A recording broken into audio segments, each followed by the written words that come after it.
Alors bonjour à toutes et à tous, je vous invite à découvrir à présent les suites de lettres avec mouvement. Donc dans la méthode numéro 10, on était sans mouvement. À présent, on va voir qu'il peut y avoir des mouvements également qui accompagnent vos suites de lettres. Alors par exemple ici, on a un mouvement qu'on appelle gauche-droite, alors qu'on pourrait aussi appeler droite-gauche, hein, mais là en l'occurrence, on commence donc à droite. Donc on va avoir en fait P qui va aller donc sur la gauche pour donner un Q, puis le R à droite, puis encore à gauche le S, et enfin encore à droite le T. Donc on a bien un mouvement qu'on appelle ici gauche-droite, hein, parce qu'on part à gauche, puis à droite, puis encore à gauche, puis encore à droite, et on a donc un mouvement hein, qu'on appelle gauche-droite avec effectivement des lettres qui se suivent. À présent, on va avoir ici un mouvement qui va se focaliser cette fois-ci sur les deux premières lettres, hein, donc ce qu'on appelle des mouvements en fait qui sont sélectifs, hein, qui ne concernent que deux lettres enfin qu'une partie en fait de l'élément, c'est-à-dire qu'on va avoir un mouvement qui va vraiment se concentrer sur les deux premières lettres, hein. Donc en fait le R, le H, le A, le J et le B, en fait on s'en sert pas du tout, et donc là on va avoir un mouvement qu'on appelle cette fois-ci droite gauche, donc on a quelque chose comme ça. Donc S-T-U-V-W. Et en fait, hein, c'est un mouvement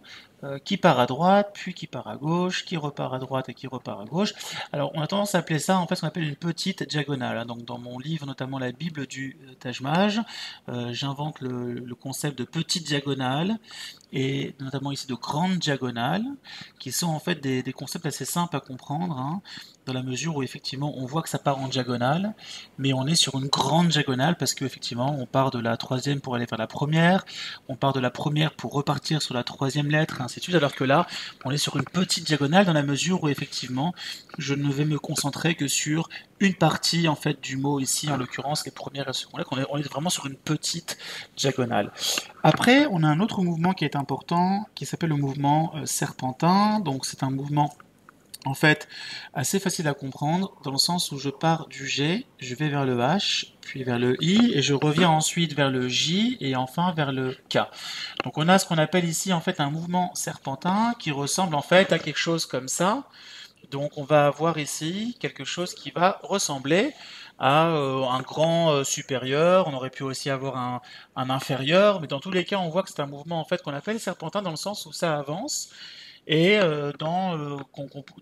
un sens bien particulier hein, qu'on appelle serpentin. Alors on aurait pu l'appeler autrement, mais l'idée hein, c'est vraiment d'avoir ce mot-là en tête pour